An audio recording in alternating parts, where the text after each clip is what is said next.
कैसे हैं दोस्तों। ये कहानी रितु नाम की लड़की की है जो कि एक रिपोर्टर थी। हर दिन अलग अलग जगह जाकर अपने न्यूज़पेपर के लिए खबर लाना उसका काम था। वो हर वक्त अपना फोन अपने साथ रखती थी और जहां भी उसे लगता था कि कोई घटना एक न्यूज बन सकती है, वो फौरन उसकी एक फोटो खींच लेती या उसका एक वीडियो बना लेती। एक दिन रितु देर रात को अपने घर जा रही थी। उसने अपना फोन का फ्लैश लाइट जला रखा था। उस रात के सन्नाटे में बहुत जोरों से हवा चल रही थी। ऐसा लग रहा था जैसे कोई तूफान आने वाला है। अचानक पीछे से रितु को लगा कि उसको किसी ने आवाज लगाई, रितु रितु रितु। रितु पीछे मुड़ी। उसको खौफनाक सी परछाई दिखाई दी जो कि वहां खामोशी से खड़ी थी।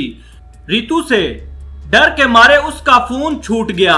जब उसने फोन उठाया और फ्लैश लाइट फिर से जलाई तब उसको वहां कोई ना दिखा। उसे लगा ये सब उसका वहम हो गया है। वो वापस घर की ओर चलने लगी, लेकिन फिर किसी ने उसका नाम पुकारा। इस बार उसने सोचा अपने फोन से सब रिकॉर्ड करेगी। उसने अपने फोन का कैमरा ऑन किया और ये देखने की कोशिश की उसको कौन बुला रहा है, लेकिन उसके कैमरे में उसको कुछ नहीं दिखा। वो हिम्मत करके पीछे मुड़ी, लेकिन वहां अब भी कोई न था। तब ही अचानक वो काली परछाई उसके बेहद करीब आकर खड़ी हो गई। रितु समझ गई कि परछाई कोई आम आदमी नहीं बल्कि एक आत्मा है। वो आत्मा अपने हाथ से एक तरफ इशारा कर रही थी, जैसे वो रितु को उस तरफ जाने का कह रही हो। रितु ने डर के मारे उस तरफ चलना शुरू किया जिस तरफ वो इशारा कर रही थी।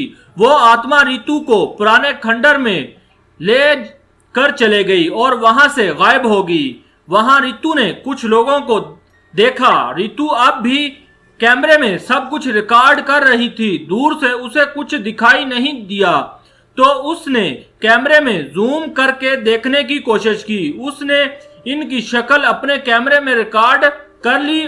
उसने देखा वहां कुछ लोग भौड़े से कुछ काम कर रहे हैं, जैसे वो कुछ दफना रहे हों। वो समझ गई वहां कुछ तो गलत हो रहा है। रितु ने इतना रिकॉर्ड किया और वहां से डर के मारे भाग गई। अगले दिन वो रिकॉर्डिंग उसने अपने न्यूज़पेपर वालों को दिखाई। वो लोग पुलिस के साथ टीम बनाकर वहां पर गए जहां पर रितु ने सब कुछ देखा था। वहां जाने पर उसकी टीम ने खुदाई की तो इन्हें एक लड़की की लाश मिली।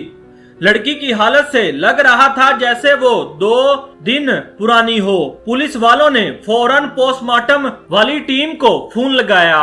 इस बॉडी को आइडेंटिफाई और मौत की वजह पता लगाने के लिए भेज दिया गया। लड़की की आइडेंटिफिकेशन में पता लगा वो शहर के सबसे अमीर आदमी की एक इकलौती औलाद है।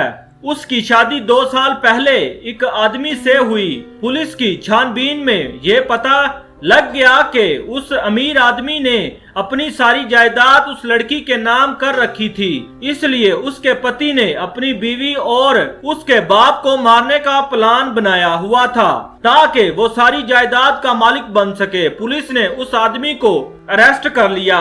इस तरह से उस लड़की के पति को सजा मिली। रितु को उसके बहादुरी भर काम की शाबाश दी।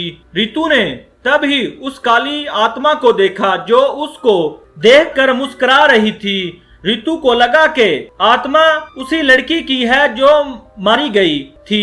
उस दिन के बाद वो आत्मा रितु को कभी नहीं दिखाई दी। दोस्तों, ये कहानी अगर आपको अच्छी लगी है तो मेरे चैनल कार्टून उर्दू स्टोरी को लाजमी सब्सक्राइब कर लें।